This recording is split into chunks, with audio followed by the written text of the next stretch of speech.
মুসা আলাইহিস সালাম অনেক চালাক নবী। উনি বললেন, আল্লাহ, আমার হাতের নিচে যদি গরুর 2000 পশম থাকে, তার মানে 2000 বছর হায়াত বাড়িয়ে দিলেন, কিন্তু এক্সট্রা হায়াত যখন শেষ হয়ে যাবে এরপরে কি হবে?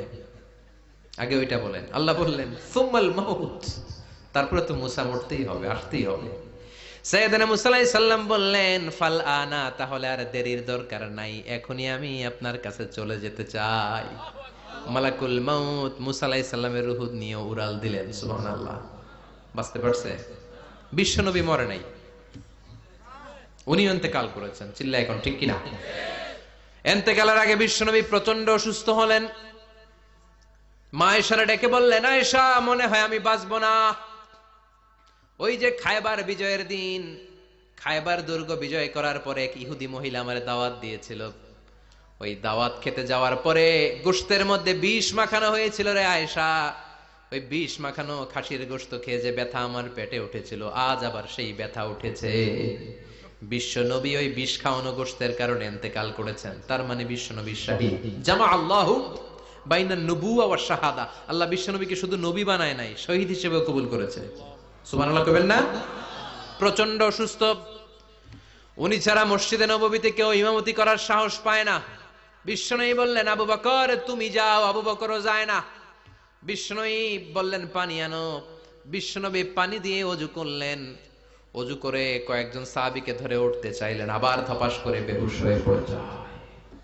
বিশ্বনবী উঠতে পারে না। আবার বললেন, ঠান্ডা পানি আনো। পানির ভেতরে বিশ্বনবী 2 হাত ঢুকিয়ে দিয়ে ঠান্ডা ভিজা হাত দিয়ে চেহারার মধ্যে মাসে করলেন, আর বললেন, ইন্নালিল মাউতিলা সাকারাত, হায়রে মৃত্যুর কি যন্ত্রণা, হায়রে মৃত্যুর যে কি কষ্ট।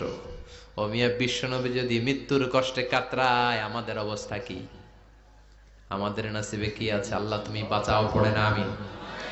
বিশ্বনবী কাঁদছেন, সাহাবারা একের পর এক দেখতে আসে, কান্নার রোল পড়ে গেল চারদিকে। বিশ্বনবীর কলিজার টুকরা নয়নের পুটুলি সাইয়্যিদাতুনা ফাতিমা বিশ্বনবীর কান্না সহ্য করতে পারে না। বিশ্বনবীকে ধরে মা ফাতিমা, সাইয়্যিদাতুনা ফাতিমা বিলাপ করা শুরু করে দিলেন, চিৎকার দিয়ে কান্নাকাটি শুরু করে দিলেন, আর বললেন, ওয়া কুরবাবা, ওয়া কুরবাবা, হায় হায় আমার বাবার কি কষ্ট, আহা আমার বাবার কি কষ্ট হচ্ছে। বিশ্বনবী বললেন, ফাতেমা তুমি কেঁদো না, আমার কষ্ট আজকের পরে আর থাকবে না, আজকে তোর বাবার সব কষ্ট বন্ধ হয়ে যাবে। কি যেন কানে কানে বললেন, ফাতেমা আরো কেঁদে দিল। আবার কানে কানে কি যেন বললেন, ফাতেমা হেসে দিল।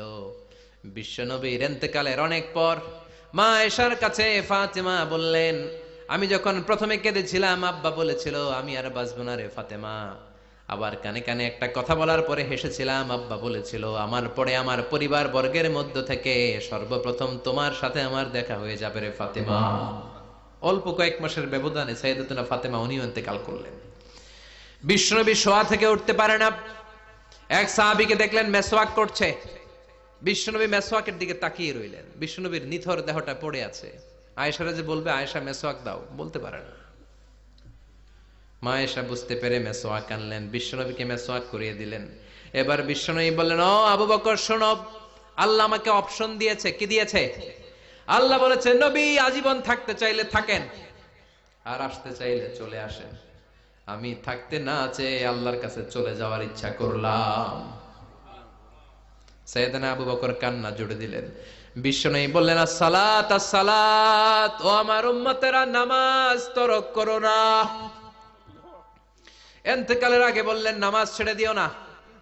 আর বললেন, ওয়ামা মালাকাত আইমানুকুম, তোমাদের অধীনস্থ কর্মচারীদের সাথে খারাপ আচরণ করো না। ঘাম শুকানোর আগে পয়সা দিয়ে দিও। আর হাত দুটো উঁচু করে বললেন, আল্লাহুম্মা ইলার রাফিকিল আলা, ও আল্লাহ আমি আপনার কাছে যেতে চাই। এই কথাটা বলে বিশ্বনবীর হাত দুইটা ধপাস করে জমিনে পড়ে গেল। বিশ্বনবীও চলে গেলেন। থাকতে পেরেছে কেউ? চিল্লায় বলেন। এজন্য আমরা আল্লাহর কাছে ঈমানি মৃত্যু চাই। কি মৃত্যু? আমরা উত্তম মৃত্যু চাই। চিল্লায় বলেন, কি মৃত্যু? এজন্য মরণের আগে ঈমান নিয়ে মরার দরকার আছে না নাই? বিশ্বনবী দোয়া করতেন, আল্লাহুম্মা রযুকনা হুসনাল খাওয়াতিম, ও আল্লাহ আমাদের শেষটা যেন ভালো হয়। শেষ কথা বলি, এদিকে তাকান, মনোযোগ আছে? বলতেন, আল্লাহুম্মা রযুকনা হুসনাল খাওয়াতিম, ও আল্লাহ আপনি আমাদেরকে ঈমানের মৃত্যু দেন, আমাদের শেষটা ভালো করেন। কারণ সব ভালো তার শেষ ভালো, জানেন না এটা আপনারা? সব ভালো তার শেষ ভালো।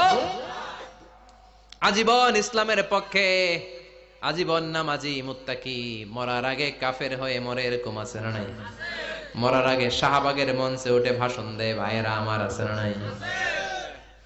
আবার আজীবন কাফের, ইসলামের বিরোধী, ইন্তেকালের আগে কালিমা পড়ে সব মাফ করায়, আছে না নাই? বিশ্বনবীর শ্বশুর আবু সুফিয়ান, নাম শুনছেন? বদরের যুদ্ধে বিশ্বনবীর বিরুদ্ধে, মক্কায় বিশ্বনবীরে ঘুমাতে দেয় নাই, উহুদের যুদ্ধে বিশ্বনবীর সাথে ফাইট, খন্দকের যুদ্ধে বিশ্বনবীর সাথে মারামারি,